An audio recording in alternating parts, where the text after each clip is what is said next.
the age of Aries, having fire as its main element.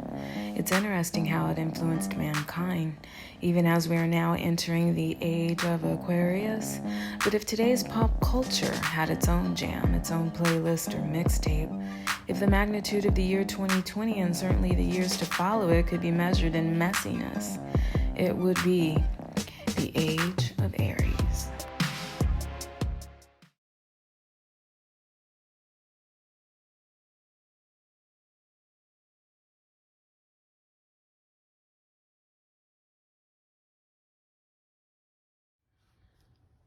Okay, so what did I just watch?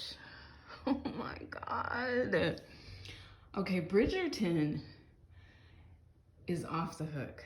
I mean, it's ravishing. It came across my purview as the #1 show being watched on Netflix, and I was like, a period piece. Bore. Oh, it's probably just another Downton Abbey or, a cheap ripoff of Pride and Prejudice or The Crown. No, no, no, no, no, no. This is completely, okay, I won't say it's completely different from those because it is set in London, England, and it is set in the early 1800s.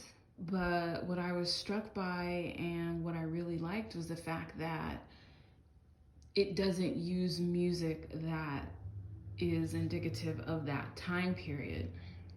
So the modern twist here is that the music is modern music. So there was a dance that they had, and I'm pretty sure they were using flutes and stuff like that, playing a song by Ariana Grande, it sounded like to me. So I thought that was really interesting.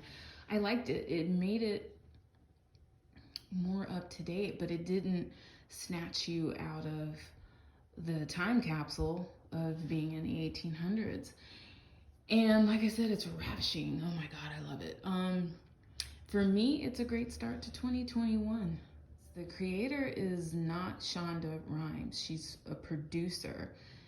And I saw her Shonda Land logo towards the end of it. So I don't think this is something that Shonda Rhimes actually created, but you would think she did create it because the cast is interracial. Which instead of it just being, a bunch of people of the same color running around, there's people of all shapes, sizes, hues, levels of attractiveness, and that's what makes it intriguing. It's the world that you would think everybody would want to see. You see everybody. I saw every shade of brown, every shade of black, every level of attractiveness, and it was refreshing. And so instead of just seeing one hue or with a little bit of color sprinkled in, it's almost half and half, and not only in shades of color but also rank. The queen, I think her name is Queen Charlotte, she's played by a black woman. I think she may be biracial, but she's definitely a woman of color. You've got a duke who's played by a black man. He could be biracial as well, but he presents as a black man. And it's filled with a lot of passion. The themes of the show are indicative of that time period where all a woman could hope for was to marry well. They are still concerned with shame. They still believe, well, actually, they don't believe. What happens if you have a child out of wedlock, if you have a child with someone that you're not married to, that is basically a quick way to get you banished from society. You won't be invited to parties. You won't have your choice of a good man, a man in high society. it's looked down upon to have a child out of wedlock. And so another theme is the fact that women don't inherit anything. So women don't have a lot of rights. They didn't back then. It's controversial whether we have very many now, but back then it was more stark, the place of a woman. And if you were very, very lucky back then, you were able to marry for love and not because it was advantageous. So we drop down into the story of Daphne and Simon. And Daphne is looking for a husband. She's got all these siblings, and you have families who go through this season where they're trying to marry off their daughters. You have gentlemen callers coming by, and they're trying to find basically a mate. And some girls don't have the pick of the litter. Some have to take what they get, and so they can't marry for love. And Daphne wants to marry for love, and she accidentally falls in love with Simon. And Simon is broken. So that's a whole thing in itself, trying to love a man that's broken. It's almost like a lost cause. Typically it is, if you want to make that your business, which I think a lot of women today, and what makes this story so compelling is that you can drop these themes right into 2021, where you will have a whole host of women this year falling in love and trying to hold on to a broken man. So love is complicated. And not only are Simon and Daphne in love, but they're also friends, which brings up another thing, because for reasons that I won't spoil here, Daphne feels betrayed by Simon. But the thing is, love without passion is friendship. And so they are definitely more than friends, because the passion that they have is on fire.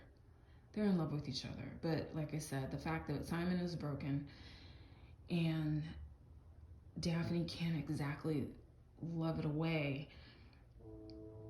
nobody really can. That is up to the person who is broken to fix what is going on with them. But we are talking about a fantasy, so in essence, Daphne is able to love Simon enough out of his brokenness. And so we have a very compelling piece of television, and I loved every minute of it. I fell for it hook, line, and sinker. I was able to suspend my disbelief for hours, because I think there's 6 or 7 episodes, so I watched it over the last couple of days. I was thoroughly entertained. I was enthralled. I really, really like this show. And if you were somebody who believes in love, I think if you've ever tried to love someone out of their brokenness and it didn't work, then you can live vicariously through this show. Because in this show, at least, it's a semblance of the fact that sometimes love does conquer all, that love is friendship, love is pain, love is forgiveness, love is blind, love is dumb, love is a fool. And that is the only thing that makes life worthwhile, is love. The show is extremely charming and hopeful and reminiscent of things that everybody really wants if they want to be honest. I was thoroughly entertained, and it was really, really cool to watch, and I'm glad I found it. It's passion and sparks and fire. If you don't mind possibly getting hurt, if you don't mind putting yourself out on the line, then you're in pursuit of happiness and love. So I would be remiss if I didn't mention the dreamy nature of the cinematography. It does look at times, because the colors are so vivid and so vibrant, that it is a dream.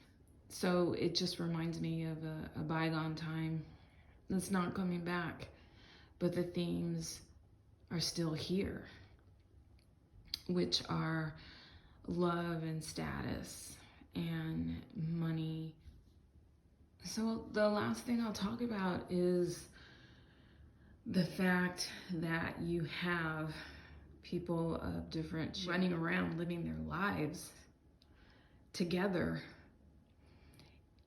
is, to me, what society should look like.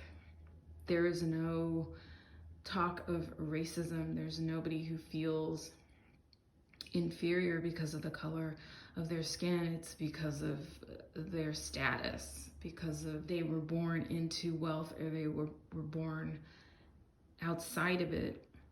So it's more of a classist society that has nothing to do with the color of one's skin.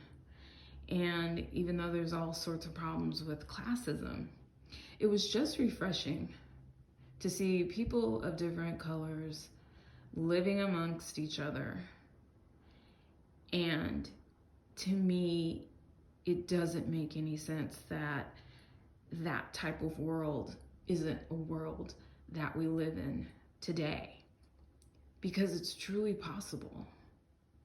Race is a social construct. It's a lie. It doesn't really exist.